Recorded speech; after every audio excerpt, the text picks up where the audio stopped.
C'est pas du 100 du 180. Ben, tu sais, à un moment donné, il faut que tu fasses attention à comment que tu vas, où tu vas, où tu vas avoir ta traction, puis tout ça, mais en même temps aussi, c'est comment bien sentir que quand tu as un loop, quand tu as un dé, quand tu as la faire venir dans le bon timing pour pas que se fouetter de même comme une tapette à mouche. C'est ça.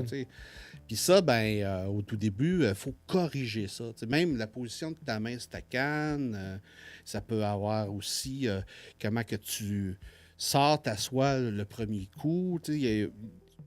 La base est simple, mais à un moment donné, plus que tu t'en fais, plus que tu t'aperçois que des petites affaires à corriger quand tu le fais, ben là, ça t'enlève des problèmes comme justement la fatigue, ça t'enlève des problèmes de contrôler ton lancer. Il y a plein d'affaires qui reviennent. Moi, il me manque une coupe d'affaires. Moi, là. Ben, c'est pour ça que moi, je vous dis, sans vendre pour lui son cours, un cours technique avec un professeur ou une école ou un organisme qui donne des cours, pour quelqu'un qui veut se lancer là-dedans assez tôt, c'est la meilleure affaire à faire parce que tu ne vas pas développer un mauvais pli. OK. Tu sais, après 4 ans de lancer, puis tu as un mauvais pli, mais tu ne sais pas, mais des fois, tu as mal au bras, puis ça, mais tu dis, bah, ben, tu sais, à un moment donné, quand ça devient plus sérieux, ben là, ce pli-là, tu ne sais pas, tu peux pas le corriger, tu ne connais pas. C'est ça.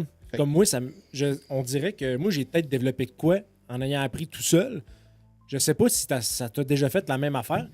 Moi, j'ai été habitué à faire des overheads à tout bout de champ, parce que soit que j'achetais du stock qui n'était pas fait pour ça, soit que ma canne était trop rigide. Fait que, à un moment donné, plus que je fais de lancer, plus que mon moulinet se tourne vers le ciel. OK. Ouais. À un moment donné, voyons, ma canne a viré de bord, les anneaux sont vers le ciel. Je replace ma canne, je recommence. Au bout de 3 minutes, ben, des fois, ça va être juste la position de ta main qui est pas tout à fait la bonne pogne. Tu es en train de toujours de la manipuler de même, tu sais. Ah, il peut y avoir plein de petits facteurs comme ça. C'est pour ça que ça corrige.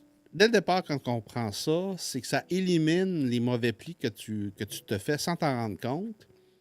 Puis, comme ça, tu pars vraiment à neuf. Puis, après ça, il n'y a pas grand-chose qui t'enlève ton fun. Là, OK. Puis là, ben, c'était sûr que lui, il offrait ses cours avec le lancer classique, là, la pêche à la mouche à la sèche, ou streamer, ou noyer, OK. et ainsi de suite. C'est vraiment, j'ai appris... il connaissait pas mal d'affaires. Il connaissait pas mal d'affaires. Fait que là, moi, j'avais la connaissance, entre guillemets.